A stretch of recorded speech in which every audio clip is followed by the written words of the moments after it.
Hey, today I'm making another Chaos Dragon. So I just made a video where I converted Archaon into a custom Chaos Lord on Dragon, but she's way too big for the old world. And I've got my first ever game of the old world coming up in like a week, so I really need to whip up something fast. For this project, I'm going to start with Ionus Cryptborn from the Stormcast Eternals line, and this time I actually just bought the official kit because I basically need the whole thing. So I've seen some really cool Chaos conversions using Ionus Cryptborn, and I've been wanting to try it out myself, so this is the perfect opportunity. There are a few things I want to change about it though.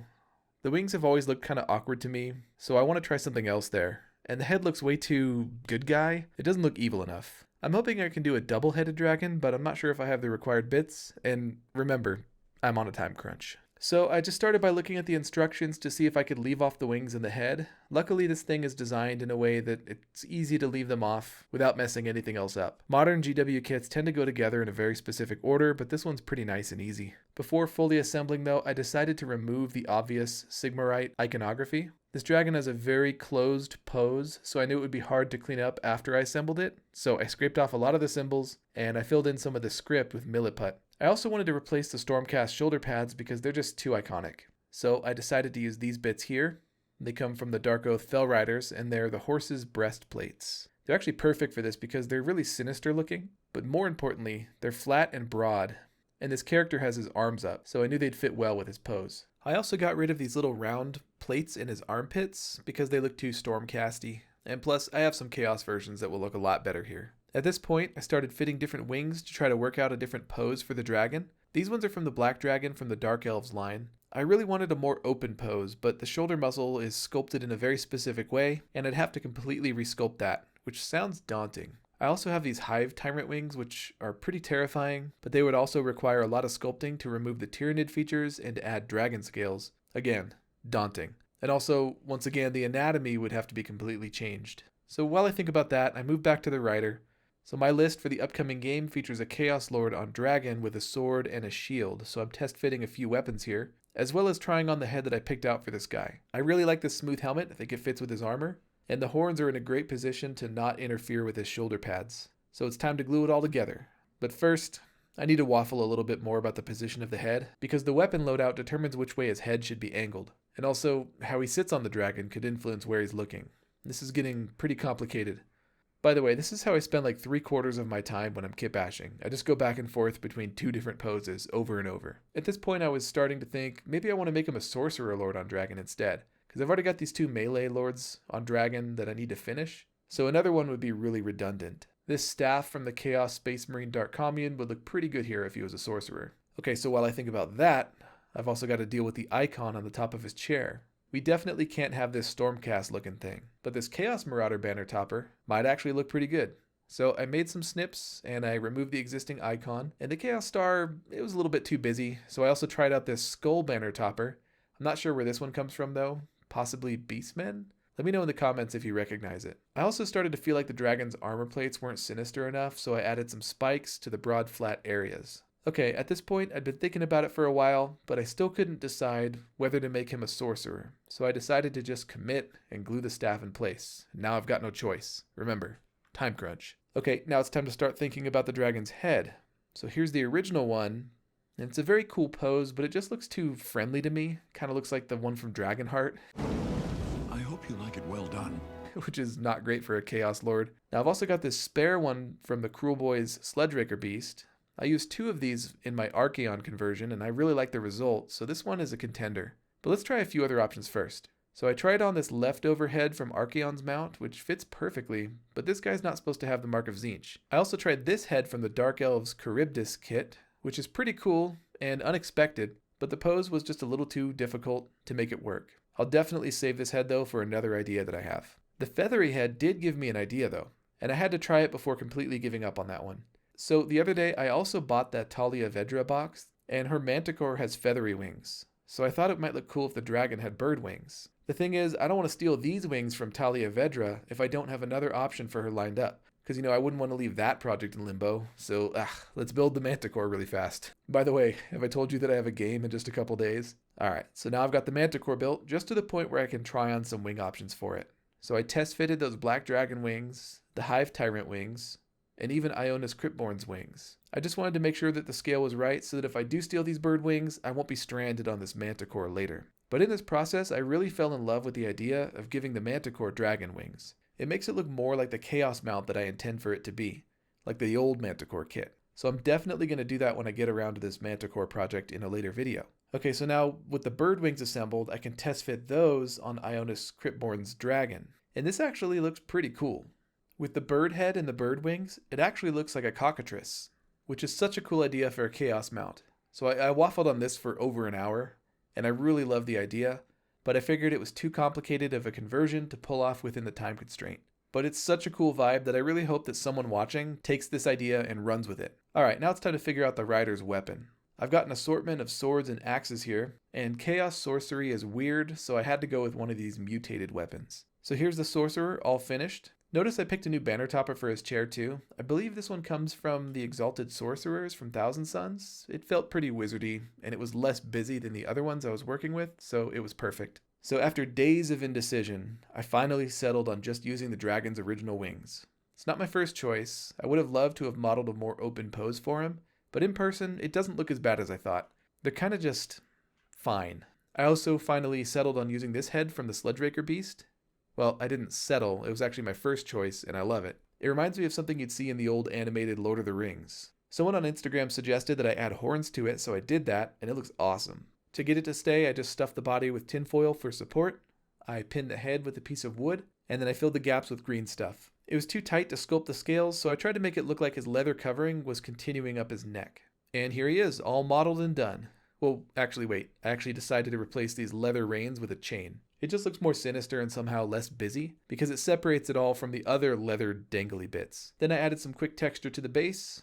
I think I'm going to mimic the snowy frozen base from my Lady Archeon conversion. So I left a smooth part where I can do a resin pour to simulate ice. Okay, now he's done. I love the sinister vibes of both the rider and the dragon itself, and I'm glad I went with a sorcerer instead of a chaos lord. For the paint scheme, I decided to mimic the one I did for my Archeon conversion because by this point, my game is only a couple days away. I don't really have time to reinvent the wheel.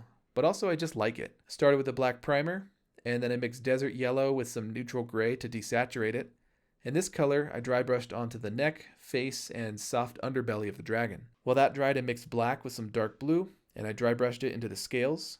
Going back to the underbelly, I applied an Agrax wash to pick out the details, and then I did a reddish-purple wash at the transition between the scales and the soft skin, letting some of it bleed up in between the dark scales, and also around the sensitive membranes of the mouth and the nostrils. Next, I took that original desaturated tan and reapplied the highlights to the soft skin. The next step was to paint whole red on anything that needed a warm base coat, which was a lot of parts, so all the bone, leather, and the wing membranes. Once that dried, I applied royal purple to the wings, leaving barely any of the whole red showing. I mixed a little red into the same royal purple and did a dry brush on the high points of the wings. And then I did a purple wash of Druchii Violet in the recesses and wherever the wing membranes meet up with another part of the body, focusing more heavily along the bottom near the arm. While that dried, I cleaned up the mess I created while doing all of that dry brushing. This time I didn't mix black into the dark blue just to see if it would look good with a brighter pop of color, and it's not too bad. I also took some time to delicately paint the wing fingers with the same blue-black mixture. Tried my hand at highlighting the scales with a pale blue, but I quickly gave up. It just didn't look good. But since I already had some of that paint on the model, I went ahead and just highlighted the heaviest plates down the spine. Sadly, this is how far I got in my painting before my game of the Old World, but the rest of the army looked really good. I played against my friend's Grand Cathay army, which looks really cool. Go check out his Instagram down in the description if you want to see a closer look. I'll put a link. The game went really well. I mean, I got crushed, but it was fun, so it went well. Since we were both learning, it was really slow. I conceded after about 3 hours when it was obvious I was going to lose, and that was the end of turn 2.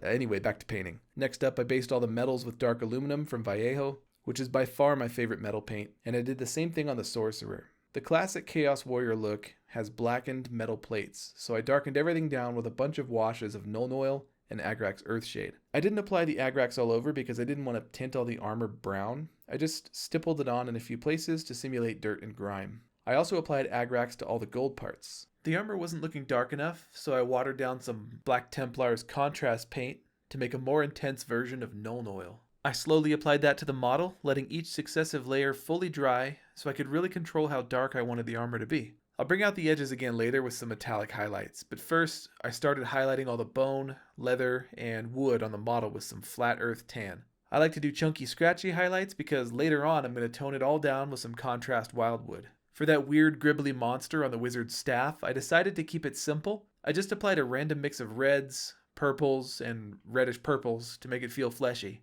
and then I re-highlighted it with the desaturated skin color. Moving back to the armor plates, I started doing highlights on the edges with that original metal color I started with. I did this with a stabbing and poking action to make it look more scratchy. While doing that, I realized I forgot to base coat all of the bone and the leather on the rider, so I took care of that too.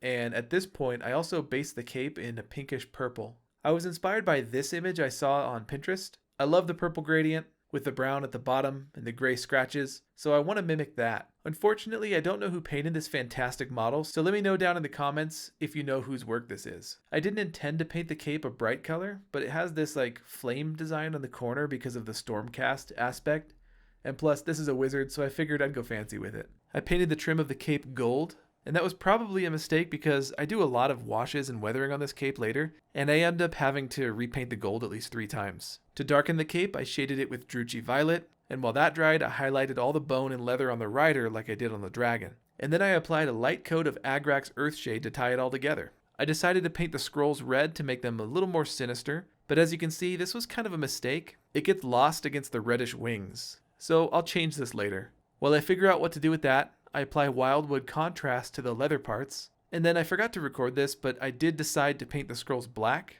and that's still pretty sinister, right? Like he's carrying around some ancient forbidden text written on black vellum. After that, I did a warm gray highlight on all the scroll edges to make them pop more. Next up, my favorite part, dirty down rust. I didn't go crazy with the rust effects on this model because I didn't want to make it feel too nurgly. In fact, when it came down to the phase where I reactivate it with water and swoosh it around, I ended up removing most of it and just leaving it in the recesses. And then I went back and reapplied the original metal again on the sharp highlights. For the golds, I mixed up a verdigris using a toxic yellow and a sky blue, and then I watered that down and washed it into the recesses. For the base, I did my standard frosty, muddy, mossy ground effects. So first I base it with a warm brown, and while that dried, I dry brushed the gray of the stone and painted these metal details. Then I did a heavy application of dirty down rust to the metal to make it feel like it was sitting outside in the elements for centuries. Thinking of the scrolls again, I decided I needed some dark evil script, so I mixed up a saturated red and applied some scratchy writing. While I was doing that, the cape felt like it needed more contrast in the gradient, so I darkened down the bottom and I intensified the pink at the top. But for that, I used a glossy paint, so I had to apply an ultramatte varnish when it was done.